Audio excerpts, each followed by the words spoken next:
دیکھیے دین کو اگر ہم کم سے کم خلاصہ نکالیں تو کیا ہے؟ ایمان اور عمل صالح، دو ہی چیزیں۔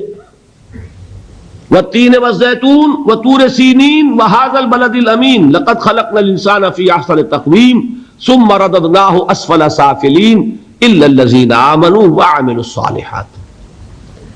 میں یہ چاہتا ہوں عمل کون کون سے مطلوب ہیں، یا اسی کو یوں کہیں گے ایمان کے عملی نتائج کیا ہیں، یا اسی کو یوں کہیں گے کہ ہمارے دینی فرائض کیا ہیں، آج اس کا ایک مکمل نقشہ ذہن میں جما کر اٹھیے اور اس کی اہمیت کیا ہے۔ میں کل بھی تقریر کر کے آیا ہوں دبئی میں نے بہت تھوڑا وقت تھا، میں نے بڑی تیزی میں ان مسائل کو وہاں بیان کیا، ایک تقریر میں جمع کیا۔ یہاں چونکہ بہت سی باتیں ہو چکی ہیں، سہولت ہو جائے گی۔ دیکھیے سادہ سی مثال ہے، میں کل شاید آپ کے سامنے مثال بیان کر چکا ہوں کہ ایک شخص کو کہیں ملازم رکھا گیا اور اس کی 10 ڈیوٹیز اس کو بتائی گئی، بدقسمتی سے 7 یاد میں نہیں، صرف 3 یاد رہی۔ وہ مخلص بھی ہے، محنتی بھی ہے، لیکن ظاہر بات ہے کرے گا صرف 3 کام، چوتھا تو کر نہیں سکتا، یاد ہی نہیں اسے کہ یہ میرا فرض ہے۔ نتیجہ کیا نکلے گا کہ وہ ملازم رکھنے والا جو ہے امپلائر، وہ تو اسے سمجھے گا کہ نکما آدمی ہے۔ ٹھیک ہے 3 خانوں میں تو بہت کچھ ہے، 7 خانوں میں 0 ہے۔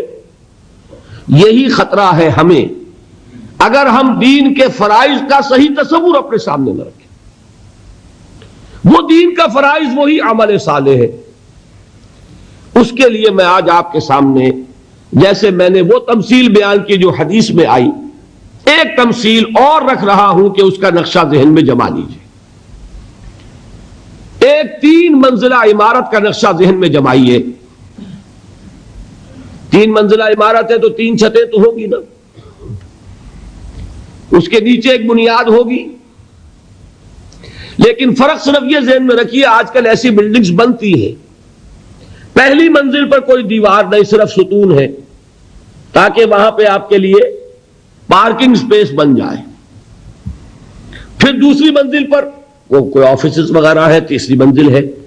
تو ایک ایسی 3 منزلہ عمارت کا تصور ذہن میں جمائیں جس کی پہلی منزل پر 4 ستون کھڑے ہیں، ان پر ایک چھت ہے۔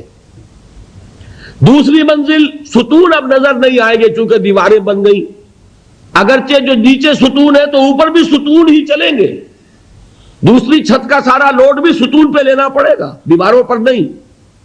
دیواریں کنسیل کر دیں گی، ستون نظر نہیں آئیں گے۔ اس کے بعد دوسری چھت آ جائے گی، پھر وہ دیواریں ہوں گی، پھر تیسری چھت آ جائے گی۔ اچھا یہ بھی سب کو معلوم ہے کہ یہ ستون جو ہے ان کے نیچے ایک فاؤنڈیشن ہے، فاؤنڈیشن ہی پر سارا دار و مدار ہے پوری عمارت کی مضبوطی کا۔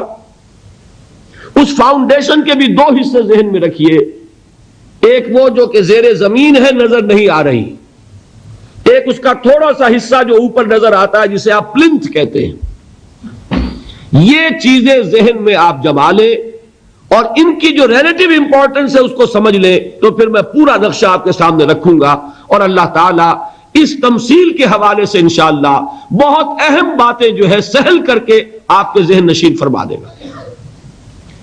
میں نے عرض کیا کہ ساری بلڈنگ کی پائیداری کا دار و مدار کس پر ہے؟ بنیاد پر۔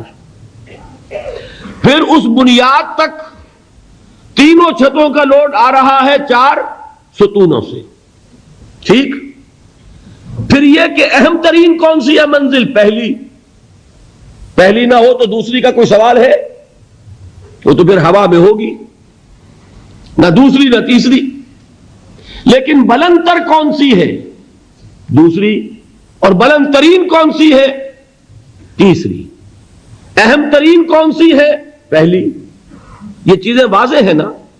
اب آپ سمجھئے کہ اس بلڈنگ میں ایمان کی جو عمارت ہے، یہ اسلام کی اور ایمان کی فاؤنڈیشن ہے ایمان، اور اس کے بھی 2 حصے ہیں، ایک ہے تصدیق بالقلب، دلی یقین۔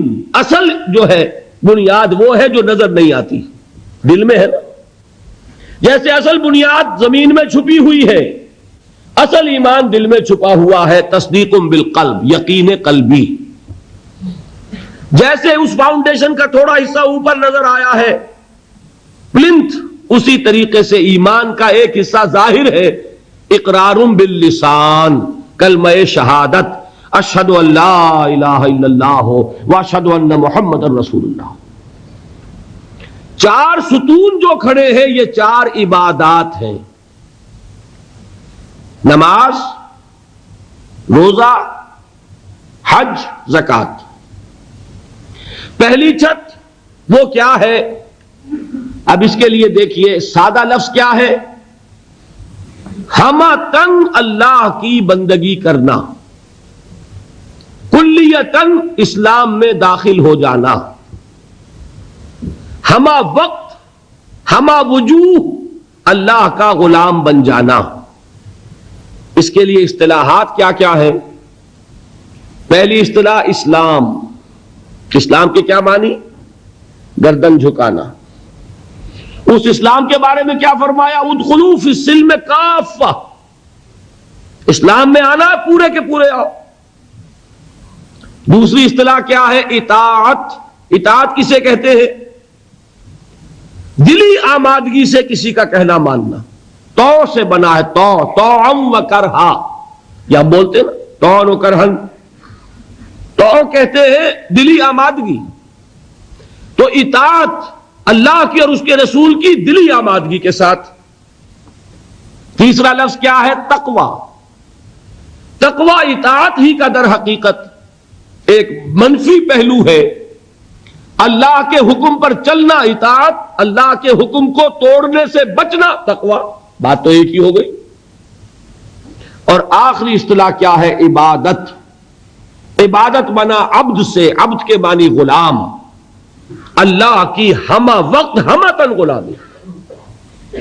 ایک ہوتا ہے ملازم، ملازم ہمہ وقت ملازم نہیں ہوتا، 8 گھنٹے کام کرنے کا پابند ہے، 9 گھنٹے وہ آپ کے برابر ہے. وہ بھی ایک ووٹ رکھتا ہے، آپ بھی ایک ووٹ رکھتے ہیں. وہ بھی شہری ہے اس ریاست کا، آپ بھی شہری ہے. ایمپلائر ایمپلائی ریلیشن شپ میں رتبے کا فرق نہیں ہوتا. یہ کام کا کام مسئلہ ہے. آپ کام کر رہے ہیں، وہ آپ کو اجرت دے رہا ہے. 8 گھنٹے مزدور آپ کا کام کر رہا ہے، 9 گھنٹے، تو بالکل آپ کے برابر آزاد شہری. پھر یہ کہ ملازم اگر آپ نے رکھا ہے باورچی کی حیثیت سے، وہ آپ کا خانسامہ ہے، اس سے آپ یہ نہیں کہہ سکتے کہ میرا کموڈ بھی صاف کر دو. کہہ سکتے؟ وہ صاف جواب دے گا، جناب میں اس کام کے لیے ملازم ہوں، اس کے لیے ملازم نہیں ہوں. لیکن جو غلام ہوتا تھا عبد، وہ ہمہ وقت غلام، ہمہ تن غلام، جو حکم دیا جائے ماننے پہ مجبور، کسی وقت انکار نہیں، کسی کام سے انکار نہیں. وہ غلام جو مملوک تھا، آقا کی ملکیت تھا، اس کو عبد کہتے تھے. اس سے لفظ عبادت بنا. یا ایھا الناس اعبدوا ربکم، اے لوگوں اپنے رب کی بندگی اور عبادت اختیار کرو. اور فرمایا قرآن مجید میں وما خلقت الجن والانس الا لیعبدون، میں نے تو انسانوں اور جنوں کو پیدا ہی اس لیے کیا ہے کہ میری عبادت کریں. یہ تو غرض تخلیق ہے، غایت وجود ہے. اسی کو کہا شیخ سعدی نے ترجمانی کرتے ہوئے، زندگی آمد برائے بندگی، زندگی بے بندگی شرمندگی. زندگی تو اللہ نے دی ہمیں اس لیے. وَلَقَدْ يَسَّرْنَا الْقُرْآنَ